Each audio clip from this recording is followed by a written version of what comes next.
Immigration department उन लोगों के वीज़ा जिनके पास हैं उनको कैंसिल कर रहा है आजकल, और जो एप्लीकेशन अप्लाई कर रहे हैं उनको रिफ्यूज़ कर रहा है।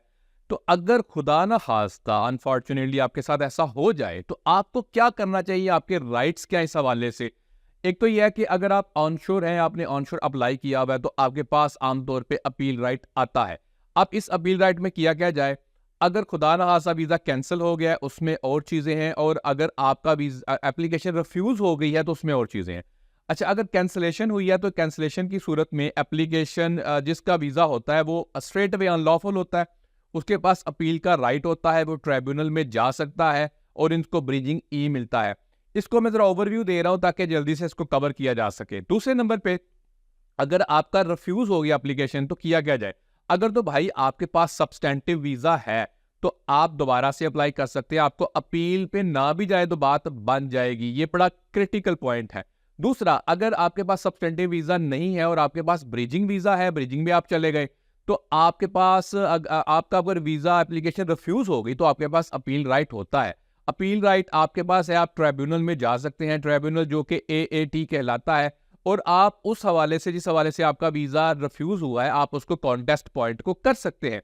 अब किया क्या जाता है ट्राइब्यूनल में? एक तो ये है कि आप अपील दायर करते हैं, और उसके अलावा जो है ये एज अ फर्स्ट स्टेप है।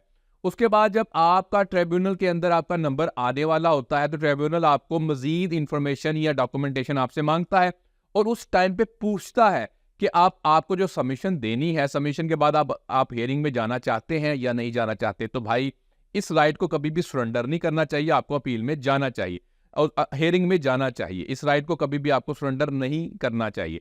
अब जब आप हेयरिंग की बारी आती है, अच्छा, आमतौर पे क्या होता है, कुछ ऐसे केसेस, मेरे बड़े सारे ऐसे हो गए कंक्लूड, कि जिन पे सबमिशन अच्छी थी तो हेयरिंग पे जाने की ज़रूरत ही नहीं पड़ी। लेकिन अगर हेयरिंग में जाते हैं तो हेयरिंग में भी जाके आप इसको कॉन्टेस्ट कर सकते हैं। लेकिन अगर खुदा ना खास्ता हेयरिंग के अंदर भी कुछ ऐसा हो जाता है कि आपको मज़ीद प्रोसीड वो नहीं करते या रिमिट नहीं करते, उसको इंटैक्ट रखते हैं, तो आपके पास कोर्ट का राइट होता है। तो भाई, अपने हक को जान के जिए, अपने इंटरेस्ट को प्रोटेक्ट करें। और हो जाती हैं चीज़ें, अनफॉर्चुनेटली अगर कुछ ऐसा हो जाता है, कोई भी नहीं चाहता, आप भी नहीं चाहते, हम भी नहीं चाहते कि ऐसा अनफॉर्चुनेट आपके साथ कोई इवेंट हो। अगर हो जाता है तो आपने घबराना नहीं है, आपके पास राइट्स मौजूद है।